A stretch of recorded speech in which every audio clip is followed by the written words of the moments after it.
Pertama adalah biografi dari Sunan Muria. Sunan Muria lahir pada abad ke-15 dan wafat pada abad ke-16.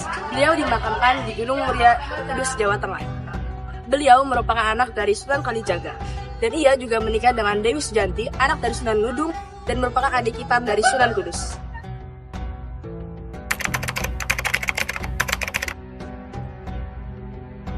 Selanjutnya adalah kisah dakwah Sunan Muria. Beliau melakukan penyebaran Islam di daerah pantai utara Jepara dan juga beliau berdakwah di daerah Kayu, Pati, Juwana, Kudus, dan juga di sekitar lereng-lereng Gunung Muria. Sama seperti para wali lainnya, ia juga senang menyebarkan agama Islam lewat kesenian. Ia memanfaatkan alat-alat kesenian untuk membantunya penyebaran agama Islam. Selain alat kesenian, ia juga senang berdakwah untuk menyebarkan agama Islam di daerah-daerah terpencil yang jauh dari kota. Ia juga senang berdakwah kepada para pedagang, nelayan, dan juga rakyat-rakyat jelata. Sunan Muria juga dikenal sebagai seorang wali atau seorang sunan yang tubuhnya kuat. Hal ini dikarenakan ia adalah seorang yang tinggal di daerah gunung. Sunan Muria merupakan wali yang memiliki kontribusi begitu besar di Pulau Jawa atau di Tanah Jawa. Metode dakwah yang dilakukan pun tidak jauh berbeda dengan Sunan Kalijaga, yaitu tetap mempertahankan gamelan dan wayang. Selain itu, ia juga membuat tembang sino dan kinanti. Melalui syair-syair tersebut, ia mengajarkan kepada masyarakat atau mengajak kepada masyarakat untuk mengamalkan ajaran-ajaran Islam. Salah satu keberhasilan dakwah Sunan Muria adalah kemampuannya dalam memahami kondisi sosial masyarakat. Tradisi yang lama bersaraf di Buddha kemudian disesuaikan dengan ajaran Islam yang menjadi kekayaan budaya Indonesia saat ini. Berikut ini adalah catatan sejarah mengapa Sunan Muria lebih senang berdakwah kepada golongan lapisan bawah karena mengikuti jejak ayahnya sendiri, yaitu Sunan Kalijaga.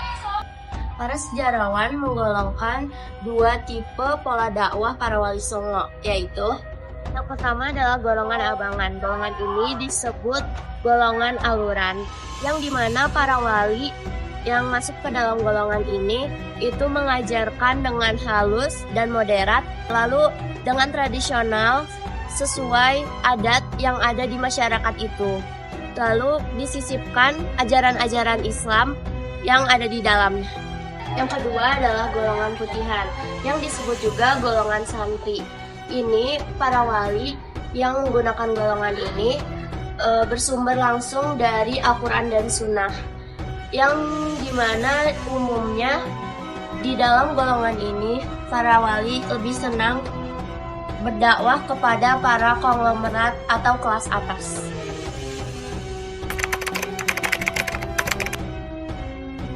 Berikut ini adalah peran Sunan Muria dalam bidang pendidikan. Yang pertama adalah pengembangan ilmu agama. Sunan Muria sangat aktif dalam penyebaran ilmu-ilmu agama Islam ke rakyat Indonesia waktu itu dan berhasil untuk menyebarkan agama Islam dan ajaran-ajarannya.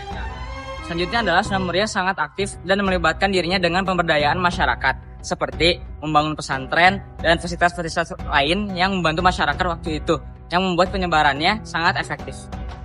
Upaya lain yang dilakukan oleh Sunan Muria dalam bidang pendidikan adalah memberikan kursus keterampilan gratis kepada masyarakat setempat.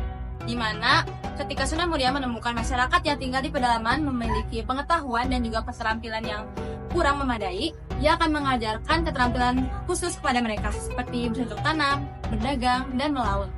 Dan setelah ia membangun kepercayaan dengan masyarakat setempat, maka ia pun akan menyebarkan agama Islam dengan damai dan juga dilindungi oleh kepercayaan kepada sesama. Peninggalan pertama Sunan Muria adalah masjid di puncak Gunung Sunan Muria. Masjid ini terletak di 1.600 meter di atas permukaan laut dan merupakan tempat beribadah dan juga pemakaman Sunan Muria. Banyak turis datangi tempat ini untuk berziarah dan mendatangi tempat bersejarah ini dari seorang wali Songo. Peninggalan Sunan Muria selanjutnya adalah beduk. Nah, beduk ini adalah suatu benda yang terbuat dari kayu yang diukir seperti membentuk seekor naga dan ayam jantan. Nah, beduk ini masih sering dipakai sebagai alat untuk mengumandangkan azan. Jadi banyak wisata juga datang ke sana. Peninggalan Sunan Muria terakhir adalah situs air gentong. Situs air gentong ini terletak di kompleks makam Sunan Muria yang sangat populer bagi berbagai turis karena dipercaya memberi banyak khasiat. Air gentong ini dipercaya digunakan oleh Sunan Muria untuk mendapatkan air wudhunya. Jadi merupakan salah satu tempat yang sangat bersejarah.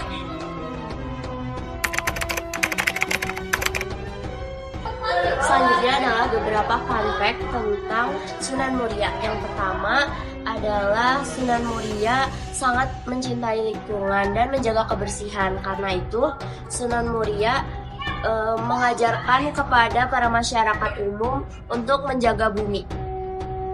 Yang kedua adalah Sunan Muria termasuk ke dalam Wali Songo termuda. Dalam perjalanan dakwahnya, Sunan Muria juga menciptakan karya, yaitu tembang Macapat atau Sinom dan Kinanti. Adapun beberapa ajaran Sunan Muria dalam merawat bumi. Yang pertama adalah tradisi meminta hujan.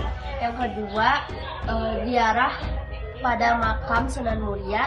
Yang ketiga adalah nyanyian tembang ciptaan Sunan Muria. Selanjutnya, saya akan membahas mengenai hal apa yang bisa didapatkan dari cerita Sunan Muria. Kita bisa lihat dari sudut pandang Sunan Muria sebagai seorang pemimpin. Sunan Muria merupakan seorang pemimpin yang bijaksana dan penuh perhatian, di mana ia selalu mengajarkan rakyat-rakyatnya mengenai hal-hal penting untuk bisa bertahan hidup, seperti melaut, bercocok tanam, dan juga berdagang. Sunan Muria juga merupakan seorang pemimpin yang rendah hati dan merakyat. Ia selalu berbaur dengan rakyatnya dan menghilangkan lapisan yang ada pada masyarakat tanpa memedulikan statusnya yang berstatus tinggi di kerajaan Demak. Hal tersebut biasa disebut sebagai tapa ngeliang. Karena gaya hidup Sunan Muria yang berbaur dengan rakyat, maka akan lebih mudah untuk beliau menemukan masalah-masalah yang ada pada masyarakat dan memang membutuhkan bantuan dari Sunan Muria. Banyak sekali masalah sulit yang pernah ia hadapi. Salah satu contohnya adalah konflik di Kesultanan Demak pada periode 1518 hingga 1530 Masehi. Sunan Muria menjadi mediator dengan solusi terbaik. Sehingga karena kebijaksanaannya ini, ia dihormati oleh segala golongan masyarakat.